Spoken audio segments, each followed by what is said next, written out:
Ahiba'il kiram, pada kesempatan malam hari ini saya sebagaimana tadi amanat daripada Syekh Abdullah agar orang-orang tua pandai-pandai menjaga anak. Kalau dalam satu hadis, atau kita mulai dengan ayat Al-Quran dulu dalam surat An-Nisa, Wallahu subhanahu wa ta'ala qal وَلْيَخْشَى الَّذِينَ لَوْ تَرَكُوا مِنْ خَلْفِهِمْ ذُرِّيَّةً ضِعَافًا خَافُوا عَلَيْهِمْ فَلْيَتَّقُوا اللَّهَ وَقُولُوا قَوْلًا سَدِيدًا. Shadaqallahul azim. Luar biasa amanat Allah dalam ayat ini, saudara. Tegas Allah menyatakan, hendaknya merasa takut. Siapa yang harus merasa takut? Mereka-mereka yang sekiranya meninggalkan di belakang mereka keturunan-keturunan yang lemah, anak cucu yang tidak berkualitas, generasi yang tidak bermutu. Khafu alaihim, yang dikhawatirkan yaitu atas keselamatan daripada hidup mereka semua. Falyattaqullah, hendaklah mereka itu semua bertakwa kepada Allah. Wa qulu qawlan sadida, dan hendaknya senantiasa mengucapkan kata-kata yang benar, kata-kata yang lurus, kata-kata yang jujur sesuai dengan keimanannya kepada Allah Subhanahu wa ta'ala. Jadi isi kandungannya saja yang ingin saya tarik dari ayat tadi, bahwa ayat tadi memberikan amanat kepada setiap orang yang beriman agar betul-betul menjaga dengan baik semua anak keturunannya. Jangan sampai anak keturunannya menjadi generasi yang lemah, generasi yang tidak berkualitas, generasi yang tidak bermutu, generasi yang lemah imannya, lemah Islamnya, lemah ihsannya, lemah akhlaknya, lemah ilmunya, lemah fisiknya, lemah mentalnya, lemah rohaninya, lemah jasmaninya. Haram kalau ada orang tua dari kalangan kaum muslimin yang dengan sengaja meninggalkan generasi penerus mereka, anak cucu mereka dalam keadaan lemah. Maka itu luar biasa yang disampaikan oleh Syekh Abdullah Abdul Rauf Al-Misri tadi, bahwa wajib bagi orang tua untuk menyayangi anak-anaknya. Bagaimana cara menyayangi anak? Dengan tidak membiarkan mereka dalam kebodohan, dalam keterbelakangan, dalam kelemahan. Menyayangi anak berarti menyelamatkan mereka dari segala bentuk perbuatan, tindakan, sikap hidup yang bisa menjerumuskan mereka ke dalam kehancuran. Mudah-mudahan semua yang hadir di sini, khususnya para orang tua, bisa menjalankan amanat Allah Subhanahu wa ta'ala tersebut. Amin ya rabbal alamin. Makanya Nabi dengan tegas mengatakan, laisa minna, kata Nabi alaihi salatu wassalam, malam yukir kabirana wa yarham saghirana. Bukan dari golongan kami, kata Nabi, bukan golongan kami orang yang tidak bisa menghormati orang-orang tua kami dan tidak bisa menyayangi anak-anak kecil kami, saudara. Terhadap orang tua wajib kita hormat, wajib kita menghargai. Terhadap anak-anak yang di bawah kita wajib untuk kita menyayangi mereka dengan tidak membiarkan mereka berjalan di jalan kerusakan. Insya Allah. Makanya Al-Imam Ali ibn Abi Thalib radhiyallahu anhu wa karamallahu wajhah mengatakan di dalam salah satu makalah, ya saudara, beliau katakan pesan kepada para orang tua, alimu auladakum fa innahum makhluqun di zamanin ghairi zamanikum. Apa kata Sayyidina Ali? Alimu auladakum, didik betul-betul anak-anak kalian. Kenapa? Fa innahum makhluqun, sesungguhnya anak-anak kalian itu adalah makhluk yang diciptakan oleh Allah li zamanin, untuk menghadapi suatu zaman ghairi zamanikum, yang bukan zaman kamu sekalian. Artinya Pak, artinya Bu, kalau di zaman kita sekarang ini tantangan sudah begitu dahsyat, tantangan akidah, tantangan syariat, tantangan akhlak luar biasa. Bagaimana dengan tantangan-tantangan yang akan dihadapi oleh anak dan cucu kita di masa yang akan datang? Kalau anak-anak kita tidak kita bekali dengan ilmu yang memadai, mereka akan ditelan oleh zaman. Kalau anak-anak kita tidak kita bekali dengan ilmu yang benar, sebagaimana diamanatkan oleh Allah dan Rasulnya, maka anak-anak kita akan jadi korban di zamannya, saudara. Na'udzubillah min dzalik. Nah, maka itu apa yang barusan saya sampaikan dalam pembukaan ini, baik ayat Al-Quran maupun hadis Nabi, bahkan dari perkataan para sahabat Nabi, jelas bagi kita semua kewajiban kita untuk menjaga anak-anak kita. Mudah-mudahan kita semua akan bekerja keras untuk menjaga anak keturunan kita daripada segala kerusakan. Amin. Dan semoga anak cucu kita diselamatkan oleh Allah. Selamat imannya, selamat Islamnya, selamat ihsannya, diberikan oleh Allah keselamatan dari dunia hingga akhirat. Amin ya rabbal alamin. Nah, karena itu pada malam hari ini saya selaku ustaz,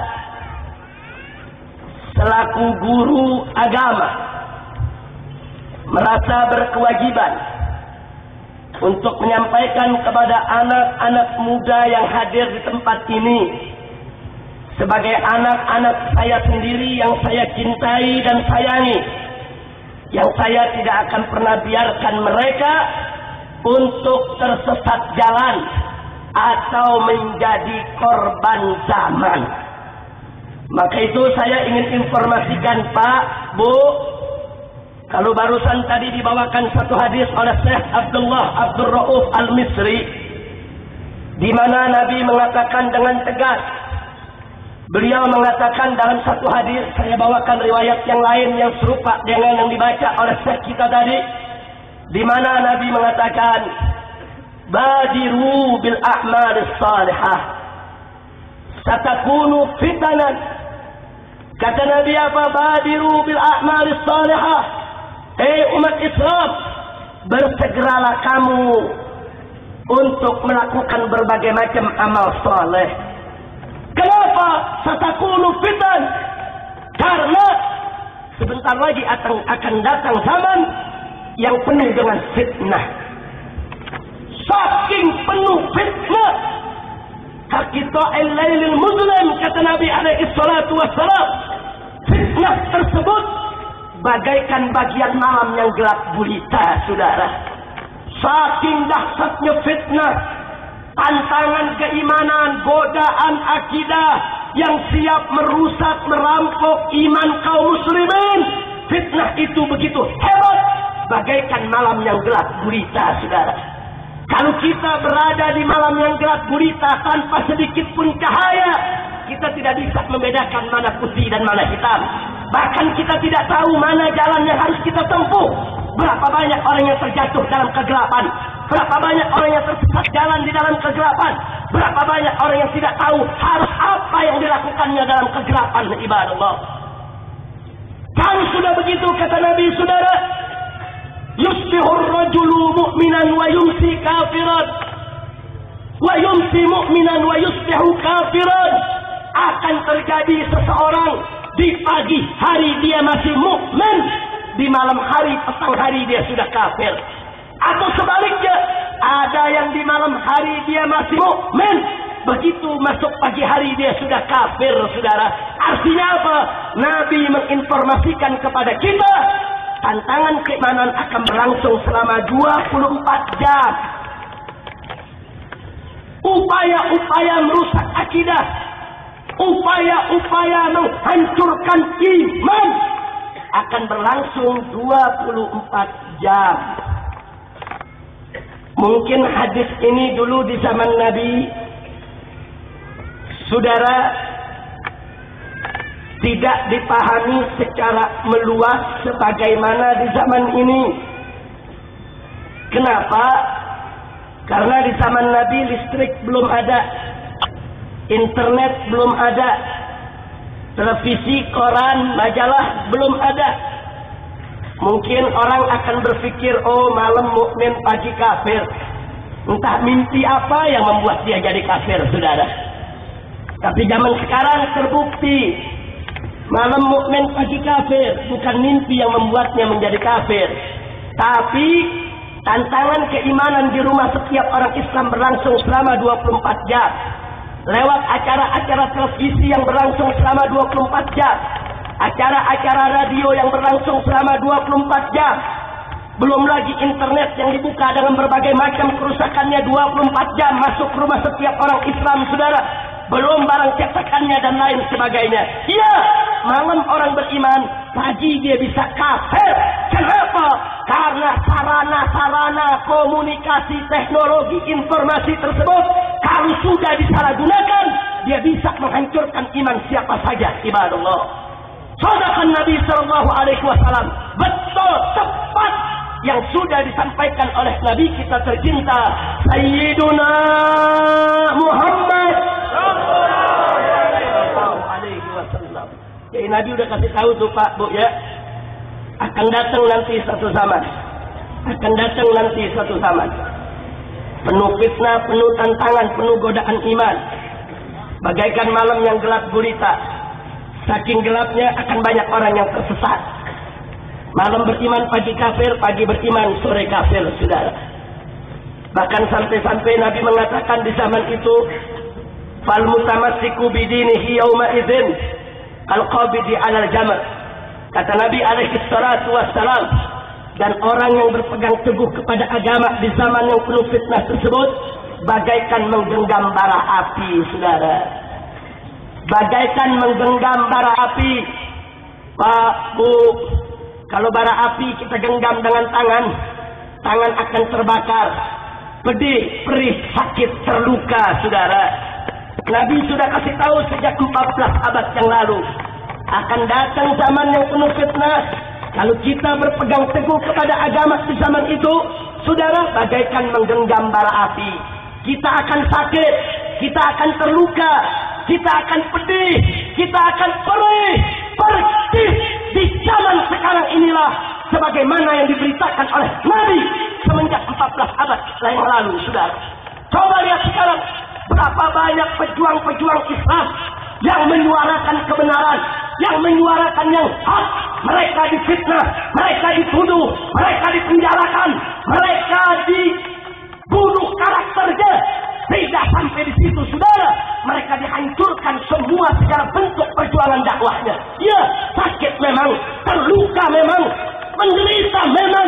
Tapi itulah resiko perjuangan di zaman yang penuh fitnah yang sudah disampaikan oleh Nabi semenjak 14 abad yang lalu. Shadaqan Nabi sallallahu alaihi wasallam. Jadi kabar dari Nabi benar tidak? Kabar dari Nabi benar tidak? Kabar dari Nabi benar tidak? Takbir. Alhamdulillah. Nah, karena itu pada malam hari ini saya ingin menginformasikan kepada anak-anak muda khususnya dan umumnya kepada semua. Di zaman sekarang ini musuh-musuh Islam sedang menyebar 4 virus akidah yang mematikan.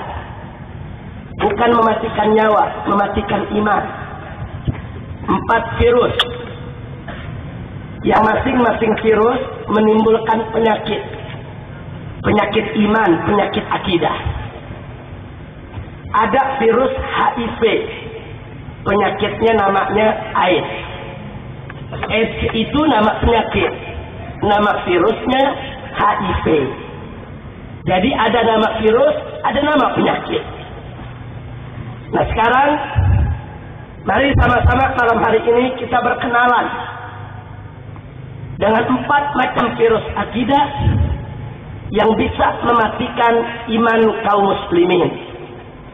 Karena 4 virus akidah ini akan mengantarkan kepada 4 macam penyakit akidah, saudara. Loh, kenapa ini harus dipaparkan? Kalau kita sudah kenal virusnya, kita tahu bahayanya. Kalau kita tahu virusnya, kita tahu penyakitnya. Kalau kita sudah tahu penyakitnya, insya Allah dengan mudah kita bisa cari obatnya. Tahu virus, tahu penyakit, kita dengan mudah bisa cari obatnya, saudara. Dan kita bisa melakukan imunisasi dini sebelum kita terkena virus-virus tersebut. Maka kita sama tanya semua yang ada di sini, mau tahu tidak virusnya? Betul? Siap mendengar? Siap ngaji malam ini? Siap sampai subuh? Ente sampai subuh, Anda pulang. Masya Allah. Baik, mudah-mudahan nggak sampai subuh, nggak panjang. Singkat tapi penting. Insya Allah. Baik, saudara. Perhatikan baik-baik. Pertama, ada virus yang namanya relativisme. Tahu relativisme? Tahu? Tahu Sumedang.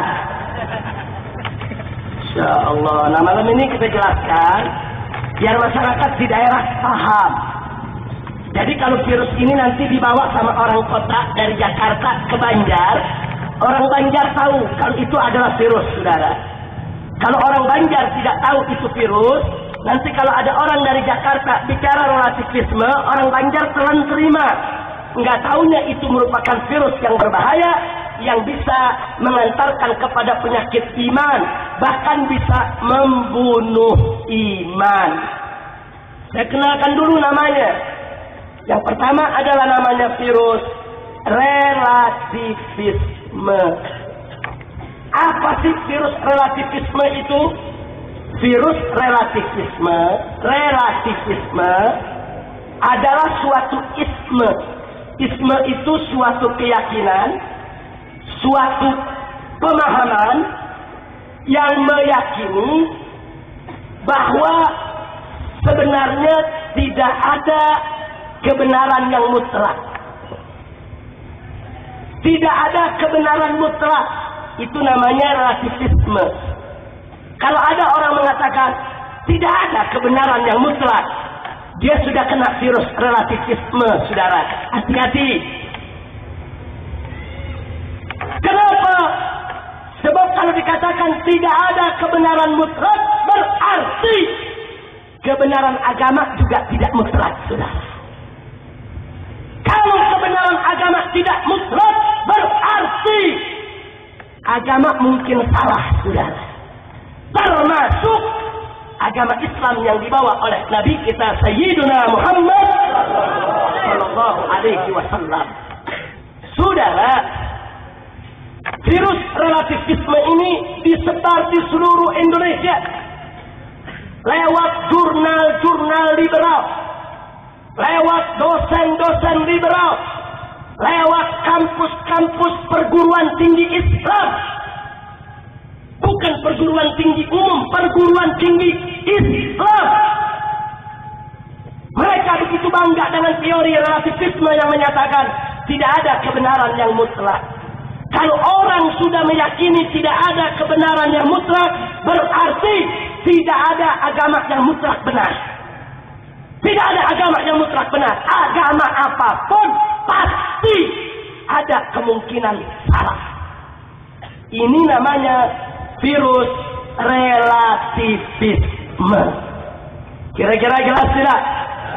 Paham tidak? Nah, kalau orang sudah terkena virus ini, maka akan muncul penyakit. Apa nama penyakitnya? Nama penyakitnya adalah pluralisme. Penyakit apa itu pluralisme? Penyakit yang mengatakan semua agama sama.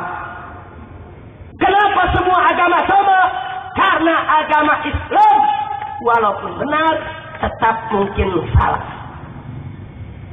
Agama Kristen walaupun diyakini oleh orang Islam salah, bisa jadi dia yang benar. Kenapa? Karena penyakit ini punya virus namanya relativisme yang menolak kebenaran mutlak, saudara. Nah, Untuk menjawab ini, Bapak Ibu yang saya cinta, di dalam Islam itu ada hal-hal yang qat'iyat, ada hal-hal yang dhanniyat. Perkara-perkara yang qat'iyat pasti benar, mutlak benar, mustahil salah. Contoh, firman Allah dalam Al-Quranul Karim yang menyatakan, Qul huwallahu ahad. Katakanlah bahwa Allah itu ahad, satu tunggal, tidak berbilang. Ini mutlak benar, pasti benar, mustahil salah. Nah, ini termasuk qat'iyat diniyah, perkara-perkara mutlak pasti benar dalam ajaran agama Islam. Jadi nggak bisa bilang, oh ini relatif, bisa benar bisa salah, bisa saja Tuhan satu, bisa juga dua. Jangan-jangan Tuhan ada 100. Ini yang namanya teori relativisme. Maka itu saya tanya, virus relativisme berbahaya tidak? Berbahaya tidak? Menimbulkan penyakit pluralisme yang mengatakan semua agama ini penyakit, sesat tidak? Sesat tidak? Itu yang tadi saya katakan, penyakit ini bisa merusak iman, saudara. Barang siapa yang meragukan kebenaran Islam, barang siapa yang mengatakan Islam benar tapi mungkin salah, maka orang tersebut kafir, murtad, keluar dari Islam. Makanya saya katakan, ini penyakit pluralisme bisa merusak iman, menghancurkan akidah, membuat orang bisa keluar daripada ajaran agama Islam, saudara. Maka itu saya tanya sekali lagi, virus relativisme berbahaya tidak? Penyakit pluralisme sesat tidak? Jadi saudara, makanya jangan anak-anak muda so ikut diskusi, buka internet dengan relativisme. Oh ini istilah bagus, oh ini istilah antik dari luar negeri, main pakai. Tunggu dulu, relativisme apa yang dimaksud? Kalau relativisme di dalam rumus kimia, rumus fisika, itu persoalan lain. Tapi kalau relativisme dalam urusan agama, nggak bisa, saudara.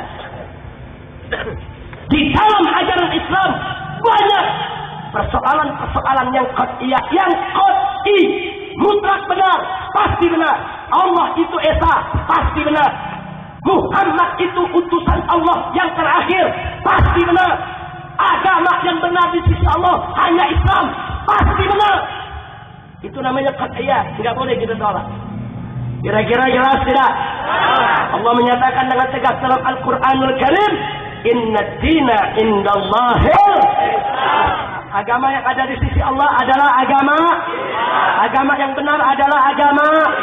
Agama yang diridai Allah adalah agama. Selain Islam benar tidak? Selain Islam benar tidak? Selain Islam kafir tidak? Selain Islam sesat tidak? Takbir. Itu imunisasinya. Jadi bagaimana Habib supaya kita nggak kena virus relativisme? Mantapkan di hati. Tidak ada agama yang benar selain Islam. Mantapkan di hati kita. Mantapkan di hati kita. Apa yang dikatakan Al-Quran benar, pasti benar. Apa yang dikatakan Al-Quran salah, pasti salah. Apa yang dikatakan hadis benar, pasti benar. Apa yang dinyatakan hadis salah, pasti salah. Al-Quran dan hadis, itulah pedoman hidup kita. Yang dikatakan benar oleh Quran dan hadis pasti benar. Yang dikatakan salah Al-Quran dan hadis pasti salah. Betul? Takbir. Kalau itu sudah menjadi keyakinan kita, virus relativisme nggak bakal masuk dalam benak pikiran kita, saudara. Hati-hati. Sudah kenal nama virusnya? Apa nama virusnya? Relativisme. Apa nama penyakit yang ditimbulkan? Pluralisme. Berbahaya tidak? Sesat tidak? Alhamdulillah. Sekarang virus yang kedua. Ini kalau ibarat kanker, Kanker itu kan ada stadium 1, stadium 2, stadium 3, stadium 4. Makin tinggi, makin parah. Nah, virus ini begitu juga, saudara. Ada lagi virus yang kedua. Virus namanya skeptisisme. Apa maksud skeptisisme? Suatu isme yang membuat seseorang menjadi skeptis. Apa itu skeptis? Serba ragu, saudara. Skeptis itu serba ragu dia. Semua dia ragu. Islam dia ragu. Kemudian Kristen dia ragu. Buddha dia ragu. Hindu dia ragu. Al-Quran dia ragu. As-Sunnah dia ragu. Semua serba ragu. Selalu muncul dalam benaknya pertanyaan-pertanyaan yang membuat dia ragu kepada kebenaran, termasuk kebenaran Islam. Kalau tadi virus yang pertama itu baru mengatakan benar, mungkin salah. Dia baru mengatakan tidak ada kebenaran yang mutlak. Nah, kalau virus ini dibiarkan, lama-lama muncul virus yang lebih berbahaya. Dia ragu terhadap semua kebenaran. Nah, kalau sudah begini, saudara, muncul penyakit. Apa nama penyakitnya? Sekularisme. Dia nggak mau pakai lagi itu agama di dalam urusan dia bermasyarakat, berbangsa dan bernegara, saudara. Sudah. Ini agama meragukan. Cukup agama di pesantren saja. Cukup agama di madrasah saja. Cukuplah agama itu di masjid saja. Tapi kalau urusan di pasar berekonomi, urusan bermasyarakat, di parlemen, urusan bernegara, nggak perlu kita pakai agama. Kenapa? Dia sudah ragu kepada kebenaran agama. Dia lebih yakin dengan apa hasil dari akalnya, sudah. Jadi sekali lagi, saya mau tanya sekarang. Kalau gitu virus skeptisisme ini berbahaya tidak? Berbahaya tidak? Jadi dia katakan jangan bawa-bawa agama dalam urusan bermasyarakat, berbangsa dan bernegara. Makanya orang-orang yang berpaham sekuler itu menolak semua simbol-simbol agama masuk dalam urusan kemasyarakatan, kebangsaan dan kenegaraan, saudara. Makanya Anda lihat di negara-negara sekuler, walaupun penduduknya mayoritas Islam, saudara, kalau dia sudah sekuler sejati, simbol agama nggak boleh dikaitkan dengan negara. Pegawai negeri yang perempuan tidak boleh pakai jilbab. Kenapa? Karena jilbab adalah simbol agama. Pejabat kalau pidato nggak boleh pakai assalamualaikum. Kenapa? Menurut mereka assalamualaikum adalah simbol agama. Di istana negara, di istana pemerintahan tidak boleh ada peringatan-peringatan agama. Kenapa? Karena semua itu adalah simbol agama. Di dalam perundang-undangan, di dalam semua peraturan tidak boleh ada nafas syariat. Kenapa? Karena syariat adalah bagian daripada simbol agama. Jadi guru di sekolah pemerintah tidak boleh yang lelaki pakai peci yang berlambangkan Islam atau perempuan pakai jilbab yang berlambangkan Islam. Tidak boleh. Semua simbol-simbol Islam cukup di masjid saja, cukup di pesantren saja, cukup di madrasah saja. Tidak boleh keluar dari itu semua. Nah, sekarang saya tanya, ini paham-paham semacam ini bahaya tidak? Bahaya tidak? Sesat tidak? Masya Allah. Jadi biar kita tahu mana virusnya, mana penyakitnya, saudara. Nah, bagaimana ngobatinnya? Cara ngobatinnya, saudara, yakinilah di jiwa kita bahwa Islam itu sempurna. Allah sudah nyatakan dalam Al-Quranul Karim, faqala ta'ala, al-yawma akmaltu lakum dinakum. Hari ini, wahai Nabi, kata Allah, aku sudah sempurnakan bagimu agamamu. Ini jaminan dari Allah bahwa agama Islam yang dibawa oleh Nabi, Allah sudah sempurnakan. Al-yawma, hari ini, akmaltu lakum, aku telah sempurnakan bagi kamu dinakum, agamamu. Ya Allah. Karenanya Islam sempurna. Kita cari aturan hidup di sektor mana saja. Di dalam Al-Quran sudah lengkap, saudara.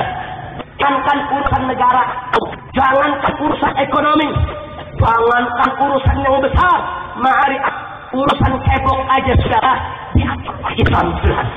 Urusan cebok diatur Islam. Urusan masuk ke jamban diatur Islam. Bagaimana dengan urusan negara? Bagaimana dengan urusan ekonomi? Bagaimana dengan urusan politik? Mustahil kalau Islam tidak mengatur semua. Betul? Takbir. Itu saya tanya semua yang ada di sini, yakin tidak Islam sempurna? Saya ada Islam sempurna. Betul? Takbir.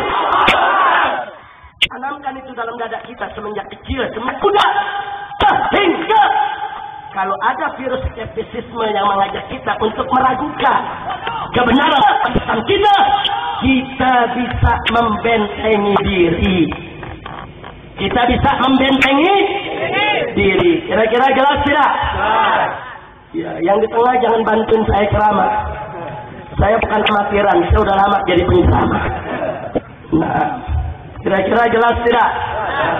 Jelas tidak? Jelas. Nah, jadi saudara, inilah virus yang kedua. Sekarang masuk virus yang keberapa? Ketiga. Virus yang ketiga namanya virus agnostisisme.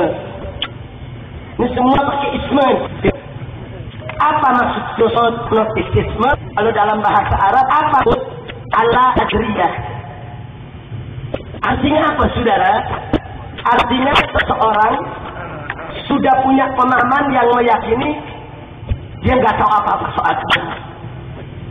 Udah nggak tahu, udah mana enggak, udah nggak tahu. Islam Kristen nggak tahu. Dia lepas semua, bukan lagi, bukan. Dia lepas, udah nggak tahu. Dia melepaskan diri. Nah, ini kalau ibarat kanker udah stadium 3 ini sudah. Virus ini akan mengantarkan penderitanya memiliki penyakit liberalisme. Liberalisme itu sebetulnya bukan virus, penyakit. Virusnya tadi di dalam diri seorang liberalisme pasti ada virus relativisme, ada virus skeptisisme, ada virus agnostisisme. Tiga-tiganya ada. Karena dia udah kanker stadium 3. Tiga-tiga virus ada dalam dirinya, saudara. Saudara, liberalisme ini adalah satu penyakit pemikiran, penyakit akidah yang meyakini bahwa manusia punya kebebasan mutlak. Manusia punya kebebasan mutlak. Mau beragama, enggak beragama, terserah. Mau sholat, mau maksiat, itu urusan pribadi. Tidak ada satupun kekuatan di atas muka bumi ini, bahkan di alam semesta, yang boleh mengebiri kebebasan manusia, termasuk Tuhan sekalipun. Jadi menurut kaum liberalisme, saudara, Allah tidak berhak mewajibkan sesuatu kepada manusia. Allah tidak berhak mengharamkan sesuatu kepada manusia. Karena wajib dan haram itu adalah pengebirian kebebasan seorang manusia. Manusia punya kebebasan mutlak, tidak boleh diwajibkan, tidak boleh diharamkan. Allah hanya boleh memubahkan. Nggak lebih dari itu. Jadi kalau Allah perintahkan sholat, sholat nggak bisa dibilang wajib, sholat mubah. Mau sholat boleh, nggak boleh. Kalau Allah mengharamkan zina, zina tidak haram, zina mubah. Mau zina boleh, nggak zina boleh. Kenapa? Karena mereka punya prinsip inti ajarannya adalah manusia memiliki kebebasan mutlak. Jadi kalau ada masjid di sampingnya bertetangga dengan tempat maksiat, tempat perzinahan, bagi kelompok liberal nggak apa-apa. Yang penting tidak saling mengganggu. Yang sholat-sholat, yang ngenjot. Masya Allah. Saya mau tanya, virus ini berbahaya tidak? Berbahaya tidak? Terus penyakitnya sesat tidak? Kafir tidak? Bahayutan tidak? Takbir. Masya Allah. Nah, ciri orang yang sudah kena virus ini, dikit-dikit kalau ngomong hak asasi manusia. Hak asasi manusia. Hak asasi manusia. Nah, kalau ada yang ngomong hak asasi manusia dulu, kita tunggu. Ini kenapa virus ini? Ini udah stadium 3 ini. Kira-kira jelas tidak? Jelas. Mestinya kalau kita jadi hamba Allah yang soleh, sebelum bicara hak asasi manusia, bicara dulu kewajiban asasi manusia. Sebetulnya kita tidak punya hak, hak kita Allah yang kasih kok. Kita tidak punya hak apapun terhadap Allah. Baca ilmu akidah, pelajari ilmu akidah. Kita tidak punya hak apapun terhadap Allah. Allah yang menciptakan kita, Allah yang punya hak terhadap diri kita. Yang kita miliki bukan hak asasi manusia, tapi kewajiban asasi manusia. Apa kewajiban asasi manusia? Allah nyatakan dalam Al-Quranul Karim, Fatihah Ta'ala, wa ma khalaqtul jinna wal insa illa liya'budun. Tegas Allah nyatakan, tidaklah aku ciptakan jin dan manusia kecuali untuk beribadah kepadaku, untuk menyembahku. Itu kewajiban asasi manusia. Manusia manapun yang dilahirkan ke atas muka bumi wajib menyembah Allah. Yang muslim, yang kafir, mereka semua wajib beriman kepada Allah, wajib tunduk kepada aturan Allah, wajib menyembah Allah, wajib beribadah kepada Allah. Itu kewajiban asasi manusia. Kira-kira jelas tidak? Menjalankan segala perintah Allah, meninggalkan segala larangan Allah hanya untuk mencari ridha Allah. Itulah kewajiban asasi manusia. Jadi jangan melulu kita bicara hak asasi manusia. Hak asasi manusia, salah lu ngomongnya. Hak dibicarakan kewajiban dia lupa, saudara. Kurang ajar tidak? Kalau Anda selalu bicara hak, tak mau bicara kewajiban, kurang ajar tidak? Enggak bisa. Ada hak, ada kewajiban. Bicara kewajiban dulu dong. Bicara kewajiban apa? Kewajiban kita terhadap Allah. Nah, jadi kalau kita diri berat, dia nggak pernah bicara kewajiban. Enggak, dia nggak pernah bicara kewajiban asasi manusia. Yang dibicarakan hanya hak asasi manusia. Boleh kita bicara hak asasi manusia, boleh, tapi dahulukan dulu bicara tentang kewajiban asasi manusia. Jadi zina itu bukan hak asasi manusia, bukan. Maksiat bukan hak asasi manusia. Manusia tidak punya hak untuk berzina, tidak punya hak untuk mencuri, tidak punya hak untuk maksiat, tidak. Tapi manusia punya kewajiban untuk tidak bermaksiat kepada Allah. Betul? Betul. Yakin tidak? Yakin. Percaya tidak? Ya. Tanamkan itu dalam jiwa. Dan sudah tertanam, insya Allah, virus agnostisisme tidak akan dalam pikiran kita. Penyakit liberalisme tidak akan terjangkit dalam pikiran kita. Insya Allah. Sampai di sini jelas? Jelas. Sekarang yang keempat. Ini kalau di universitas sudah semester 4 nih. Nah, sudah ada virus yang keempat. Virus apa gerangan saudara? Setelah tadi kita lihat dari mulai virus relativisme, skeptisisme, kemudian agnostisisme, maka virus dari kanker akidah stadium 4 adalah ateisme. Dia tidak percaya kepada agama, dia tidak percaya kepada Tuhan, dia tolak sudah semua.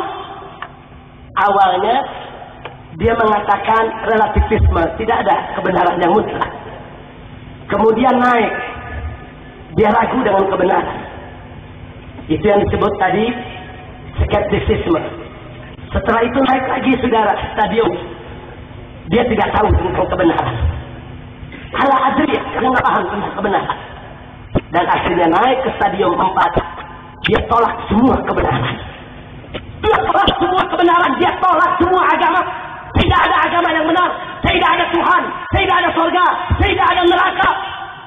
Ateisme. Nah, kalau sudah begini, saudara, ini udah kufrun Allah. Udah kafir jelas-jelas. Jadi penyakitnya, ya penyakit penjak. Penyakitnya adalah kafir yang nyata. Ternyata udah kafir. Udah nggak perlu diperdebatkan lagi. Kalau dia sudah tolak Allah, tolak agama, tolak kebenaran Islam, maka dia sesat, murtad, kafir, keluar dari Islam. Betul? Virus ini berbahaya tidak? Sesat tidak? Kafir tidak?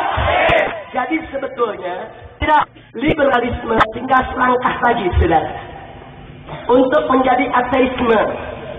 Makanya saya mengingatkan pemerintah kota Banjar, khususnya aparat keamanan dari TNI maupun Polri, yang katanya selama ini anti PKI. Saya mengingatkan, Pak, saya mengingatkan, dulu PKI itu gentleman, terang-terangan. Dia ngaku dia tidak percaya Tuhan dan agama. Tapi sekarang yang lahir bukan PKI yang gentleman. Ini PKI yang licik, yang disebut neo-PKI. Bagaimana liciknya? Dia tidak terang-terangan mengatakan tidak percaya agama, tapi dia tawarkan kepada kita konsep pluralisme, sekularisme, dan liberalisme.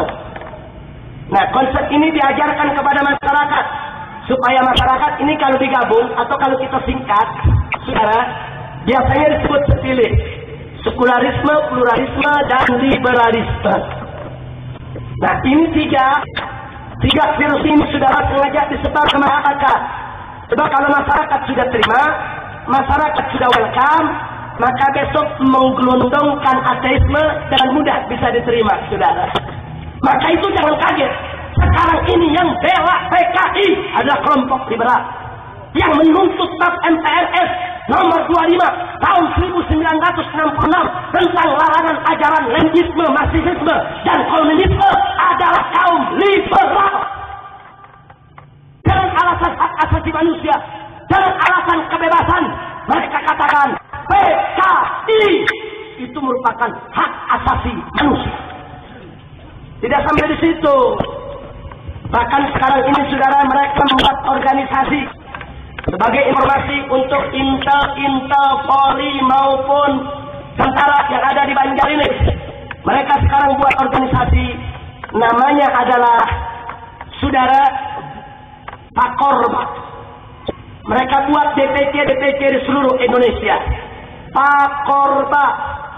Apa itu Pakorba? Perhimpunan Keluarga Korban Orde Baru. Pakorba, Perhimpunan Korban Orde Baru. Maksudnya PKI yang terbunuh di tahun 65 oleh kiai, oleh umat Islam, oleh ormas-ormas Islam, oleh tentara, oleh polisi, itu mereka semua korban. Jadi kalau mereka korban, berarti kiai yang membunuh PKI penjahatnya. Berarti tokoh Islam yang membunuh PKI penjahatnya. Berarti tentara yang memerangi PKI penjahatnya. Berarti polisi yang memerangi PKI juga penjahatnya. Dan mereka sudah DPC di wilayah basis mereka, di Banyuwangi, Dion, Solo, Salatiga. Mereka sudah deklarasi Dewan Pimpinan Cabang Dewan di Bayangkara. Dan kami punya datanya, saudara. Kami punya daftar di daftar, dan kami SPI di tingkat kasus. Nama SPI seluruh wilayah direct ini surat. Begitu saya sampaikan. Kalau harus masih nyari perlawan PKI ini masih buat Anda. Buat polisi punya dari perang PK ini masih buat PK. Tapi kalau tentara, kalau sudah tidak punya nyali, serahkan senjata ini pada SPI kami yang akan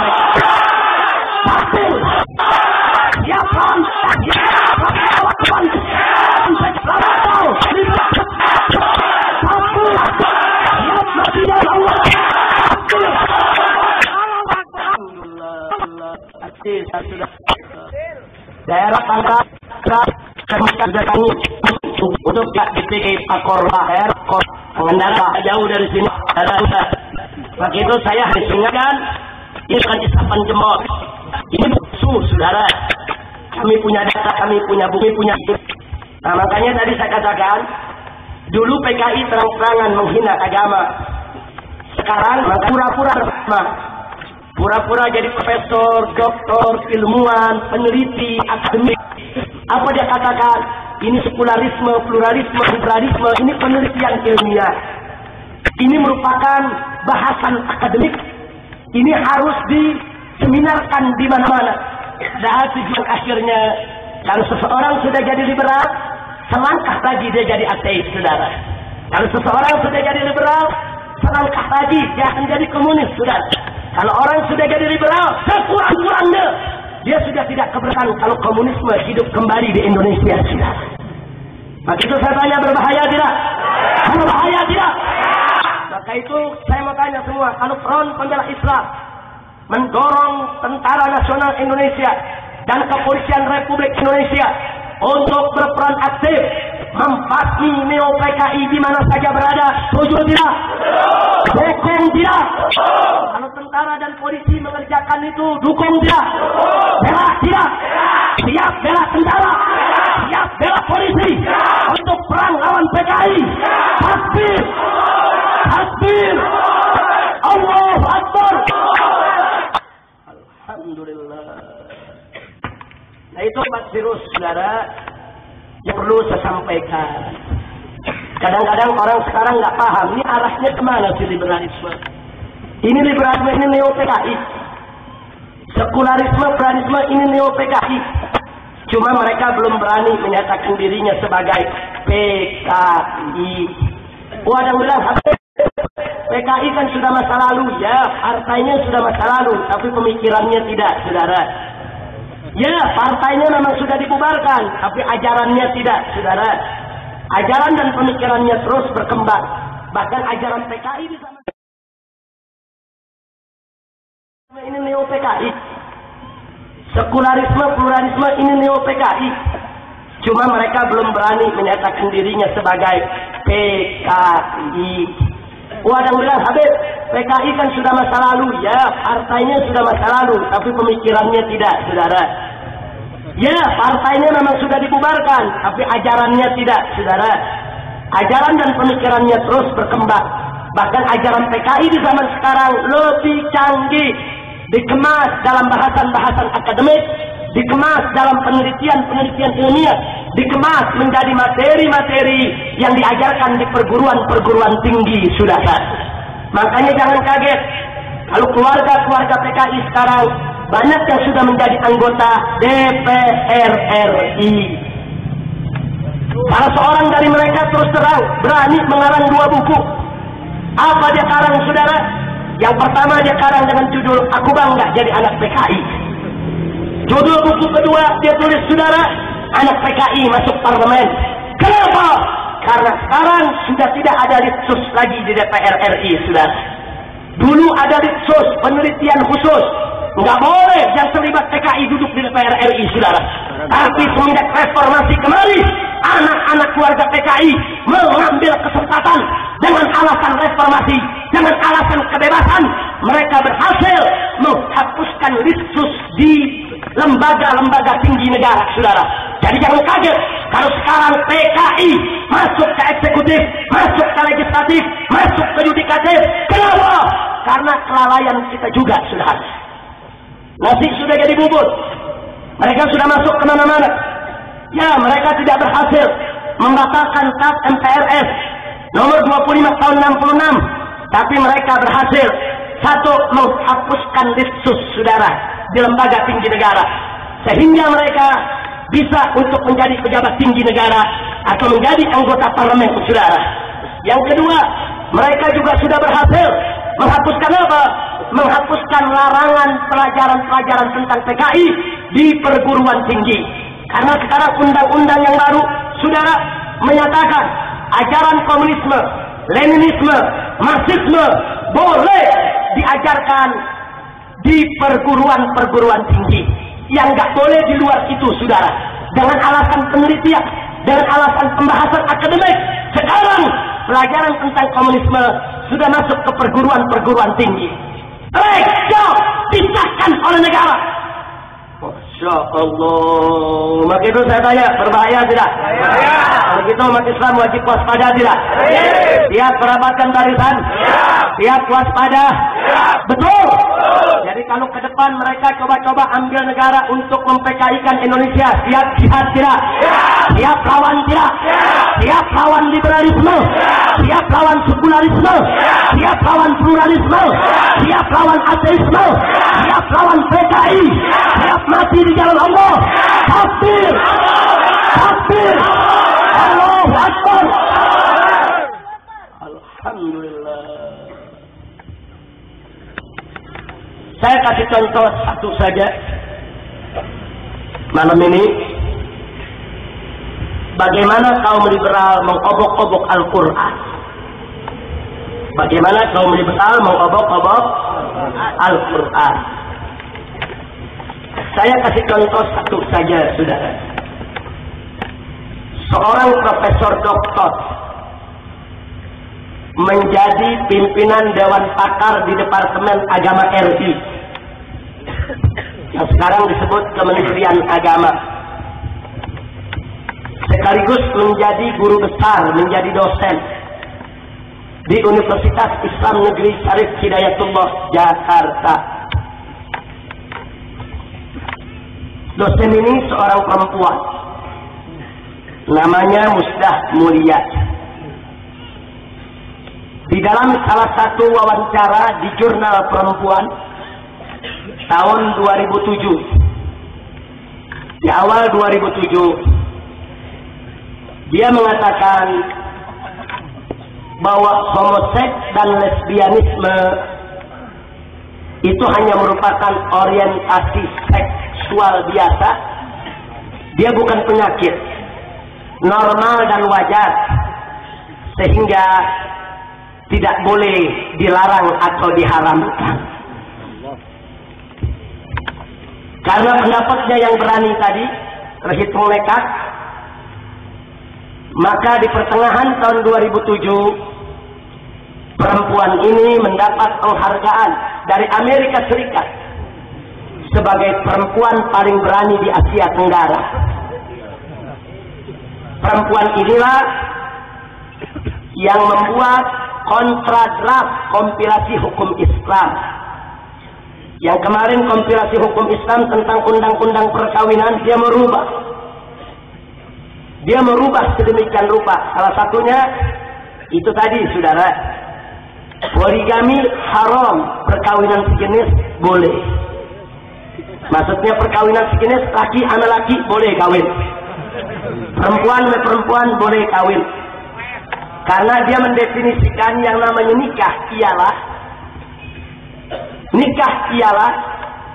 ikatan perjanjian antara dua orang. Nggak peduli perempuan sama laki sama laki atau perempuan sama perempuan. Sebetulnya pendapat ini bukan baru. Ini pernah digelontorkan oleh kaum orientalis, gurunya kaum liberal, saudara. Pada saat kelompok ini ditanya, kalau homoseks dan lesbian itu halal, kenapa kaum Nabi Lut dihancurkan oleh Allah? Kenapa ada hadis Nabi yang mengharamkan homo dan lesbi? Bahkan ada riwayat Nabi memerintahkan umatnya, kalau ada laki mendatangi laki-laki lain, bunuh. Nah, jadi sekarang mereka ditanya, kalau memang halal, kenapa Nabi suruh bunuh? Kalau memang halal, kenapa dulu kaum Nabi Lut, bangsa Sadum, atau orang Indonesia bilang bangsa Sodom, saudara, kok dihancurkan? Dengan hujan batu dihancurkan habis. Apa jawab mereka, saudara? Oh iya, dulu zaman Nabi Lut dan zaman Nabi Muhammad itu kan manusia masih sedikit, jadi nggak boleh dong laki kawin sama laki, perempuan sama perempuan, nanti manusia tidak bertambah. Kalau manusia tidak bertambah, nanti manusia punah. Nah, untuk menghindarkan kepunahan manusia dari atas muka bumi, maka ketika itu kawin sejenis diharamkan. Jadi perempuan harus kawin sama laki-laki biar punya keturunan, sehingga umat manusia tidak punah dari atas muka bumi. Jadi ketika itu homo lesbi diharamkan, cocok betul. Tapi kalau zaman sekarang sudah tidak relevan, kata dia. Kenapa? Karena sekarang manusia sudah banyak, nggak perlu khawatir akan punah. Bahkan dia katakan dengan adanya homoseks dan lesbian itu, justru itu merupakan solusi bagi ledakan pertumbuhan penduduk yang besar. Bahkan homoseks dan lesbian itu lebih bagus untuk menjadi program andalan keluarga berencana. Jadi dengan homoseks dan lesbian, pemerintah nggak perlu repot, penduduk nggak bakal bertambah. Jadi nggak usah takut kelaparan. Jadi problem papan, problem sandang, problem pangan, problem lapangan kerja tidak ada. Justru di zaman ini homoseksual dan lesbianisme adalah solusi bagi problem-problem sosial yang ditimbulkan oleh ledakan pertumbuhan penduduk. Jadi kesimpulannya, di zaman sekarang sudah tidak relevan kalau homoseksual dan lesbianisme itu diharamkan. Masya Allah, la ilaha illallah, inna lillahi wa inna ilaihi raji'un. Ayo anak muda, saya mau tanya. Ini yang ngomong profesor, guru besar perguruan tinggi Islam, kepala Dewan Pakar Kementerian Agama, pakar Kementerian Agama, luar biasa. Saya mau tanya sama bapak-bapak kiai yang saya, lu jangan main potong aja, lu pikir kambing? Jangan, anak muda jangan bisanya cuma main bunuh, tusuk, potong, jangan. Tapi harus kita bisa jawab dengan ilmu. Ilmu dulu kita jawab. Sebab nanti kalau kita main potong dia ketawain, ya lu gak bisa jawab kan? Ternyata pendapat gue bener kan? Jangan, kita mesti punya jawaban. Mau dijawab? Mau dijawab? Kapan? Di jam berapa nih? Pagi aja. Oh, jangan sekarang deh, nanti aja. Nggak nanti aja. Biar ada diundang lagi gitu. Ya Allah, tinggal pesen aja sama Pak Wali Kota, bikin acara. Insya Allah. Tapi baik, saya jawab singkat saja. Nanti kalau ada yang mau jawabannya panjang,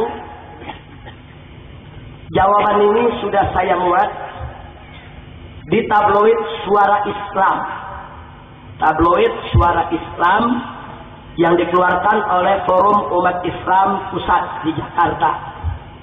Saya tulis 2 halaman lengkap dengan dalil. Saya kasih judul Peternakan Geng. Loh kok peternakan ya? Karena memang ternak. Allah mengatakan orang-orang kaya begini, ulaika kal an'am balhum adall. Nah, makanya saya kasih judul tulisannya Peternakan Geng. Nah, kalau nggak ada yang dapat tulisan itu, hubungi saja pengurus FPI yang ada di wilayahnya, minta selebaran cetakan yang kemarin disebarkan di Mukernas FPI. Kemarin di Mukernas FPI seluruh peserta kita bagikan banyak selebaran, salah satunya adalah soal peternakan geng. Nah, saudara, singkat saja saya mau sampaikan. Pertama, bahwa ilah hukum dari pengharaman homo dan lesbi itu bukan karena penduduk masih sedikit, bukan. Tidak ada satupun dalil, satupun isyarat, satupun qarinah baik dalam Al-Quran maupun hadis yang menunjukkan kalau sebab pengharaman daripada homoseks dan lesbian karena manusia masih sedikit, tidak ada. Kita kalau bicara usul fikih, untuk tahu suatu hukum itu kenapa diharamkan, kenapa tidak, kita mesti mencari ilatnya. Selama ada ilat, hukum berlaku. Kalau ilat sudah tidak ada, hukum tidak berdina. Allah sudah nyatakan lengkap, bahkan dalam satu ayat Allah mengatakan masalah setahun satu kali, saudara.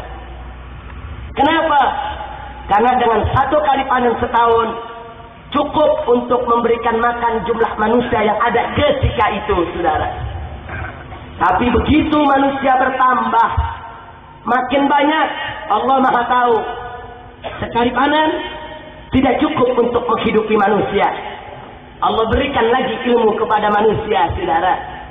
Dengan ilmu tersebut, manusia mampu panen 1 tahun 2 kali. Sehingga cukup untuk makan jumlah manusia yang ada ketika itu. Subhanallah. Begitu manusia berpuluh kali lipat jumlahnya, ternyata panen 2 kali masih belum cukup. Allah kasih lagi ilmu dengan teknologi pertanian intensif, saudara. Di mana 1 hektar sawah yang dulu hanya mampu panen 3-5 ton saja, saudara. Tapi dengan teknologi pertanian, 1 hektar sawah bisa panen antara 13, 15 sampai 20 ton. Subhanallah. Padahal lahannya itu juga. Lahannya nggak nambah, saudara. Itu juga. Tapi hasilnya yang bertambah. Dari mana ilmunya? Allah. Allah. Nggak sampai di situ. Begitu manusia bertambah lagi, saudara, Allah kasih lagi ilmu kepada manusia. Ilmu teknologi enzim. Yang dulu bawang kecil-kecil, dengan enzim sekarang bawang yang segede kepala orang ada. Sebab Allah Maha tahu, kalau bawangnya masih kecil-kecil, nggak cukup untuk manusia sedunia, saudara. Coba kita lihat tomat gede-gede. Sekarang kita cari pepaya segede guling ada, saudara. Subhanallah. Siapa yang maha besar? Siapa yang maha kuasa? Siapa yang maha perkasa? Siapa yang menjamin rezeki manusia? Takbir! Takbir! Takbir! Lalu soal kepadatan penduduk, bagaimana papannya tempat tinggal? Nggak usah khawatir. Dengan manusia makin banyak, nggak usah khawatir nggak dapat tempat, saudara. Jangankan di desa, di kota, saudara, di kota semakin hari manusia makin padat. Lalu bagaimana tempat tinggalnya? Allah kasih ilmu. Waktu manusia masih sedikit di suatu zaman dulu, manusia cuma bisa bikin rumah 1 lantai, saudara. Begitu manusia bertambah, Allah kasih ilmu. Bisa bikin rumah 2 lantai. Begitu bertambah lagi, Allah kasih ilmu. Bisa bikin rumah 3 lantai. Begitu manusia berlipat-lipat seperti zaman sekarang, apalagi di kota-kota besar, Allah kasih ilmu, saudara. Yang dulu 1 kelurahan butuh tanah lahan 10 hektar, sekarang 1 kelurahan di Jakarta cukup 2-3 apartemen saja. 1 apartemen berpuluh-puluh tingkat, 2-3 apartemen ratusan tingkat, ratusan unit, ratusan keluarga tinggal, puluhan ribu nyawa dalam 1 apartemen. 1 kelurahan cuma 1 apartemen, saudara. Subhanallah. Makanya lihat, pemerintah sering mengatakan, ayo ikut KB, cukup 2 anak saja supaya kita nggak kelaparan, supaya rumah nggak kurang. Bohong. Loh, saya bisa buktikan kok. Kenapa? Kalau memang pemerintah takut kita tidak punya pertanian, kalau memang benar pemerintah takut kita nggak punya rumah, kenapa lapangan golf digede-gedein? Betul? Betul? Itu lapangan golf digede-gedein berarti kan lahan pertanian berkurang. Betul? Berarti perkebunan berkurang. Betul? Tapi pemerintah nggak takut. Kenapa? Karena sudah ada teknologi pertanian. 1 hektar dulu 3 ton, sekarang 20 ton, saudara. Makanya pemerintah nggak takut untuk bangun lapangan golf gede-gedean di mana-mana. Nah jadi jangan ngebohongin rakyat dong. Mau ajak KB aja, tapi nggak usah ngebohongin rakyat. Betul? Betul? Rakyat pakai ditakut-takutin, ikut KB cukup 2 anak saja daripada nanti kelaparan. Parah lo pokoknya. Emang lu yang kasih rezeki, Allah yang jamin rezeki kita. Betul? Betul? Jadi saya tidak mengganggu program pemerintah, tidak. Pemerintah punya program, ngajak rakyat, punya anak 2, silakan. Itu urusan pemerintah. Yang penting, 1, jangan ada pemaksaan. Betul? Kedua, tidak boleh ada penipuan. Betul? Ngebohong, nipu tidak? Ngebohong, nipu tidak? Bikin program yang sehat, jangan pakai nipu. Dipikir rakyat bodoh apa semua? Baik, sekarang saya tanya.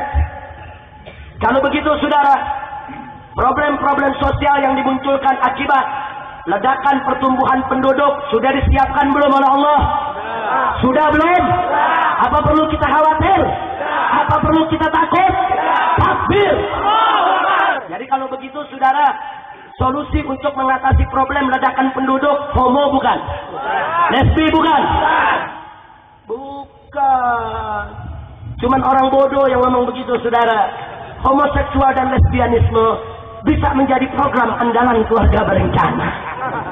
Homoseksual dan lesbianisme adalah merupakan solusi sosial bagi problem ledakan pertumbuhan penduduk. Parah lo momennya. Ya Allah, kira-kira saya sampaikan begini jelas tidak? Sudah bisa jawab? Sudah bisa jawab? Jadi homoseksual dan lesbianisme solusi bukan? Solusi bukan? Halal atau haram? Halal atau haram? Alhamdulillah. Sekarang saya mau tanya, kalau ada orang Islam, profesor, doktor, terang-terangan, yang haram dihalalkan, yang halal diharamkan, sesat tidak? Sesat tidak? Ini bahaya liberalisme, saudara. Nah ini, di bulan Ramadan yang lalu, saya bersama-sama dengan beberapa tokoh Islam di Jakarta dari berbagai macam ormas Islam menghadap ke Bapak Menteri Agama. Kami di hadapan Menteri Agama, pertama kami berikan bukti-bukti pelanggaran Ahmadiyah terhadap SKB 3 menteri di seluruh Indonesia. Jadi kami bukan fitnah, kami bukan bohong. Ini pelanggarannya, mereka cetak buku, mereka cetak selebaran, mereka buat kegiatan. Ini bukti-bukti visualnya, rekaman video yang kami buat. Bagaimana mereka bikin kegiatan, mereka bikin pengajian, dan seterusnya, dan seterusnya. Itu kami sampaikan ke Menteri Agama, ini sudah pelanggaran. Aturannya, kalau SKB 3 menteri dalam 1 tahun tidak efektif, dan terus-menerus dilanggar, maka Menteri Agama sudah sepatutnya merekomendasikan ke Presiden untuk segera menerbitkan keputusan Presiden untuk pembubaran Ahmadiyah. Setuju? Menteri Agama setuju untuk itu. Maka itu kemarin di dalam sambutan Bapak Menteri Agama, di dalam acara Mukernas Front Pembela Islam yang kami adakan di Bogor, beliau mengatakan bahwa beliau sebagai seorang Muslim, sekaligus sebagai Menteri Agama, sekaligus sebagai pimpinan salah satu partai Islam, dan sebagai tokoh Islam, berkomitmen, berjanji untuk membubarkan Ahmadiyah. Takbir! Takbir! Takbir! Jadi sekarang ini kita umat Islam wajib mendukung beliau. Jangan sampai beliau ini dijegal untuk membubarkan Ahmadiyah. Betul? Nah sekarang ini tokoh-tokoh liberal ini sedang berupaya menghadap Presiden supaya Menteri Agama dicopot, supaya Menteri Agama diberhentikan. Sebab mereka khawatir kalau Menteri Agama ini dibiarkan, nanti Ahmadiyah yang selama ini dilindungi oleh liberal ini bisa dibubarkan, saudara. Nah maka itu kita berdoa, mudah-mudahan usaha beliau berhasil. Amin. Sebab yang berhak membubarkan bukan Menteri Agama, tapi Presiden. Menteri Agama hanya merekomendasikan bahwa karena SKB tidak efektif, banyak dilanggar di banyak tempat. Ini bukti pelanggarannya sesuai amanat Perpres nomor 1 tahun 1965, manakala peringatan tidak diindahkan, maka harus diberikan sanksi administratif berupa pembubaran. Yang dimana kalau pembubaran sudah dilakukan, andai kata mereka masih tetap melanggar juga, baru ada sanksi pidana sesuai KUHP pasal 156A tentang penistaan agama. Baru setelah itu polisi bisa kerja. Kalau sekarang polisi belum bisa kerja. Makanya kalau umat Islam lagi ribut sama Ahmadiyah, umat Islam dulu yang digebukin polisi. Betul? Betul? Karena polisi juga bingung mau kerja bagaimana. Wah, undang-undang yang nggak jelas, di SKB nggak ada sanksi. Sama gitu bapak-bapak polisi tenang saja. Kita lagi mengupayakan supaya ke depan ada sanksinya, biar polisi bisa tangkap mereka-mereka yang coba-coba untuk melanggar daripada peraturan yang ada. Insya Allah. Mudah-mudahan. Kira-kira dukung tidak? Dukung tidak? Takbir. FPI tidak akan berhenti. Selama hayat masih di kandung badan, selama FPI masih ada, kami akan terus berjuang untuk membubarkan Ahmadiyah, walaupun harus mati bersimbah darah. Takbir. Yang kedua kami sampaikan kepada Bapak Menteri Agama soal liberal. Kami paparkan kepada beliau tentang bahaya liberal. Kami berikan catatan-catatan FPI tentang pernyataan-pernyataan tokoh liberal yang melecehkan Islam, lengkap dengan referensi. Siapa nama tokohnya, di mana dia bicara, tanggal berapa, kapan, jam berapa, lengkap. Kalau ada tulisan judul apa, ada buku-buku yang mana, siapa penerbitnya. Semua sudah kita serahkan ke Menteri Agama. Nah, di situ kami sampaikan, Pak Menteri, kami risau. Dan ironis betul menurut kami. Kami berikan komparasi perbandingan. Kami katakan kepada Pak Menteri, orang mau jadi pejabat tinggi itu harus ikut pendidikan di Lemhanas, Lembaga Ketahanan Nasional. Itu sekolah calon pejabat tinggi negara. Di Lemhanas, yang menjadi dosen, yang menjadi pengajar, itu nggak boleh orang sembarangan, diseleksi betul. Bagaimana wawasan kebangsaannya, bagaimana pengetahuannya tentang Undang-Undang Dasar 45, tentang Pancasila, tentang perundang-undangan, dan seterusnya. Pejabat korup tidak boleh jadi dosen di Lemhanas. Pejabat nakal tidak boleh jadi dosen di Lemhanas. Dosen-dosen yang cacat moral tidak boleh menjadi guru besar di Lemhanas, saudara. Kenapa? Karena yang dididik calon pejabat tinggi. Kalau gurunya koruptor, pejabatnya pada jadi koruptor semua. Betul? Makanya yang ngajar mesti bersih, dan itu berjalan. Di kepolisian, di sini ada Bapak Kapolres, silakan tanyakan. Di sana ada PTIK, Perguruan Tinggi Ilmu Kepolisian. Ini merupakan sekolah kepolisian yang akan melahirkan calon-calon perwira tinggi di Polri, calon-calon jenderal polisi. Itu juga nggak boleh sembarangan untuk menjadi dosen di sana, saudara. Guru-guru besar di PTIK itu nggak boleh jenderal yang korup, nggak boleh jenderal yang jahat, nggak boleh jenderal yang melanggar HAM, nggak boleh jenderal yang nakal, nggak boleh jenderal yang tidak kapabel, yang tidak bisa dipertanggungjawabkan integritas moralnya. Harus cerdas, profesional, jujur, bagus, baik. Kenapa? Karena yang dididik calon-calon jenderal polisi. Jelas tidak? Jelas tidak?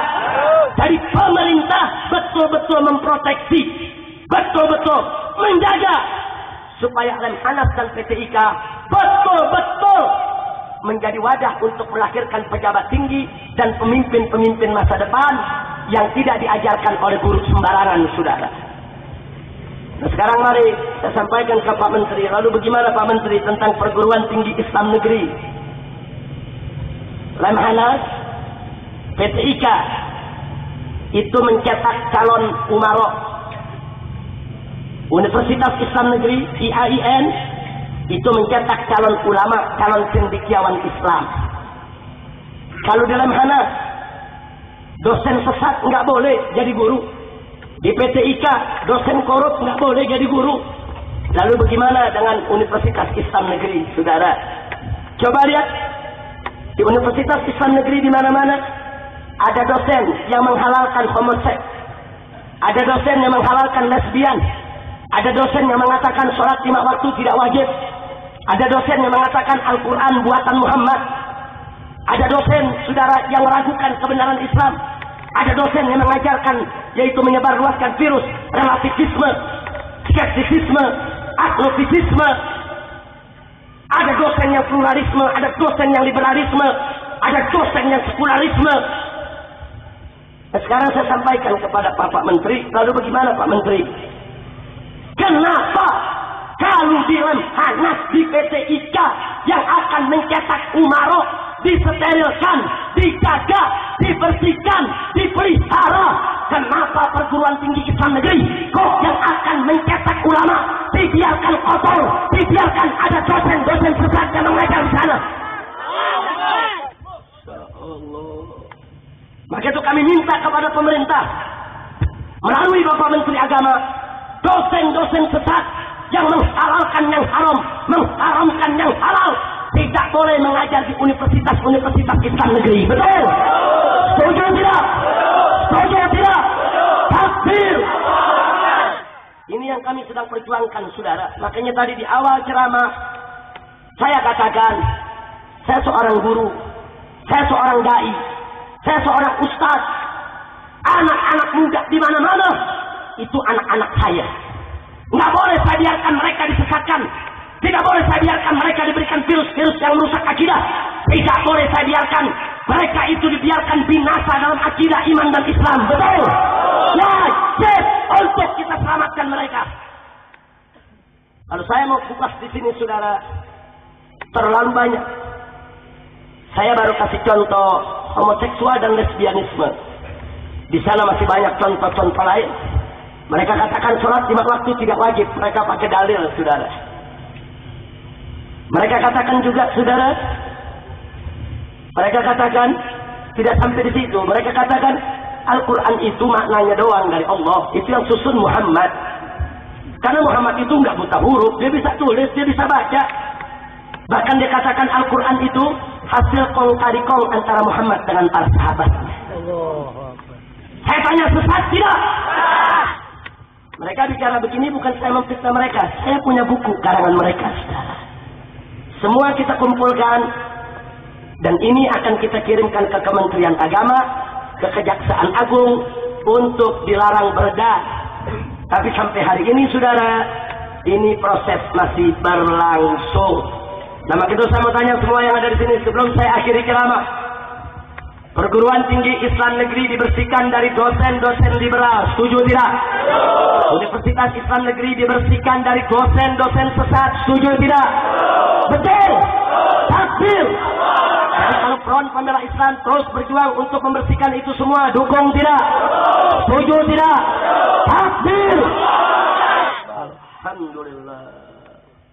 Nah, ini sebagai informasi. Inilah yang kami lakukan, saudara. Jadi FPI, Pak, Bu, ya, bukan cuma perang lawan tempat pelacuran, bukan cuma berkelahi sama preman-preman perjudian, bukan hanya membubarkan tempat sarang narkoba atau minuman keras.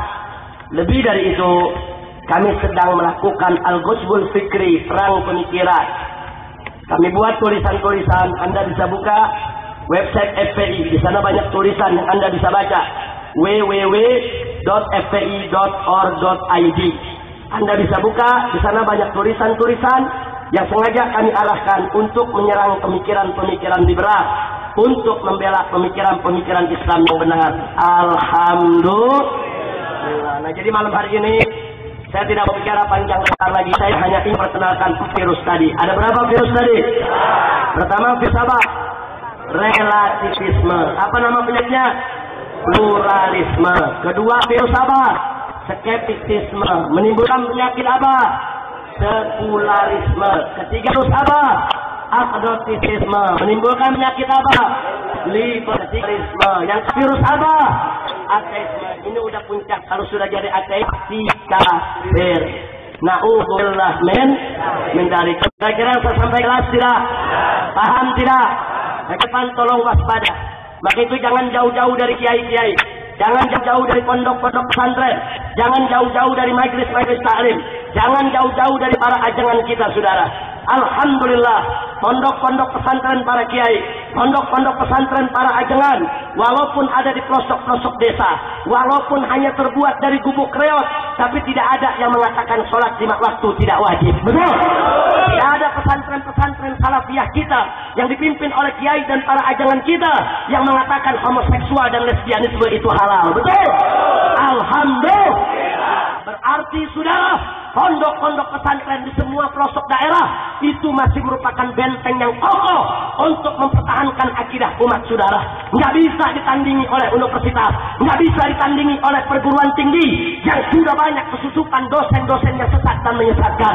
Maka itu, hei ibu, hei bapak yang punya anak, jangan ragu-ragu untuk masukkannya ke pondok-pondok pesantren agar dididik dan dibesarkan oleh kiai-kiai dan ulama kita agar akidah mereka semua bisa terselamatkan. Takbir.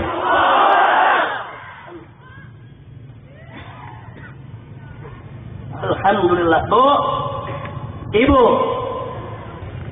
bu, siap masukkan anak ke pondok pesantren? Betul? Nah, mudah-mudahan ibu dan anak-anak ibu dikasih keluarga yang harmonis, yang sakinah, yang berkah. Dengan anak-anak jadi masukkan pondok pesantren, dan mudah-mudahan kelak anak-anak ibu akan menjadi ulama, menjadi kiai, menjadi ajangan, menjadi pejuang-pejuang Islam. Amin ya rabbal alamin.